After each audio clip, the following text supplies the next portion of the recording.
Thank you, Mr. Chairman. Mr. Chairman, this amendment is simple. It would increase the Army Corps of Engineers operations and maintenance budget by $808 million in 2012.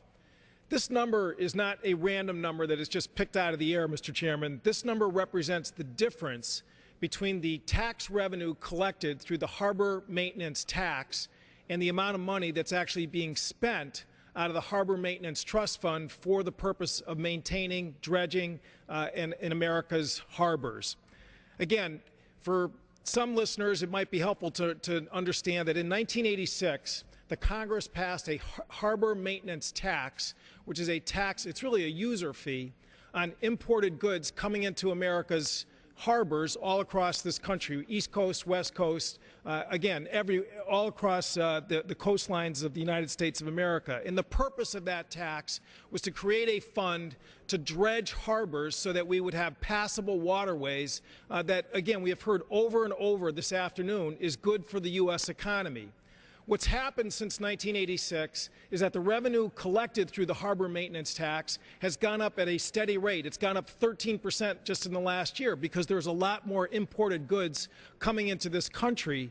But the funding for actual dredging has been plateaued. It has been at a level pace so that today we have a budget which calls for using only 53% of the harbor maintenance taxes collected for the purposes of dredging America's harbors. This would be like having only 53% of our gas taxes being spent on surface transportation in this country. If motorists saw only 53% of gas taxes being actually used to maintain roads in this country, there'd be a revolution because there is, again, a promise in terms of federal gas taxes that will be used to maintain surface transportation. Well, that was the equivalent idea under the harbor maintenance tax passed in 1986, that it would be used to invest and reinvest in America's harbors.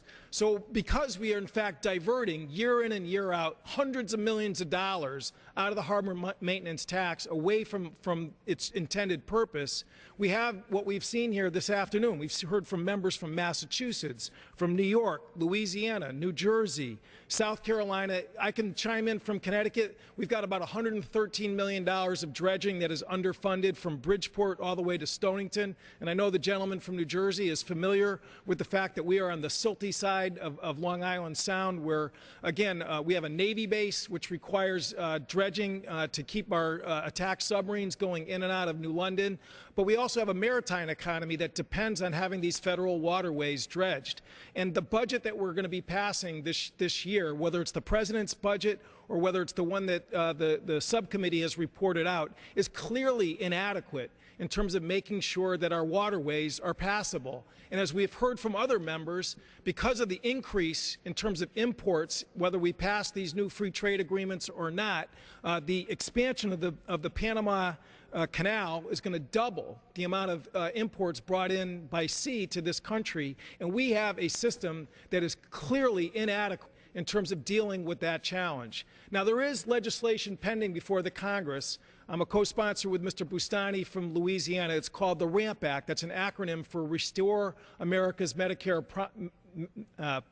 Maritime Promise Act, which is a grandiose title, but in fact, it is true. We need to make sure that these harbor maintenance taxes are being directed to their intended purpose when that tax was created in 1986. And what the RAMP Act will do is basically cordon off this tax revenue so that it is used for the intended purpose that Congress meant when it was passed in 1986. And what that will do is it will take pressure off this subcommittee budget year in and year out. It, again, will deal with this problem, which is now probably even worsened, as the subcommittee chairman mentioned, because earmarks are now a thing of the past in terms of dealing with dredging projects.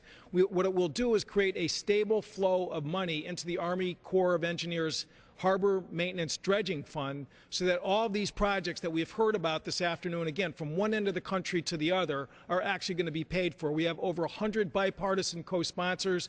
The Transportation Committee had a hearing this past Friday, and it does appear from Mr. Micah that they are going to move forward in terms of adopting the RAMP Act as part of the Transportation Authorization Bill.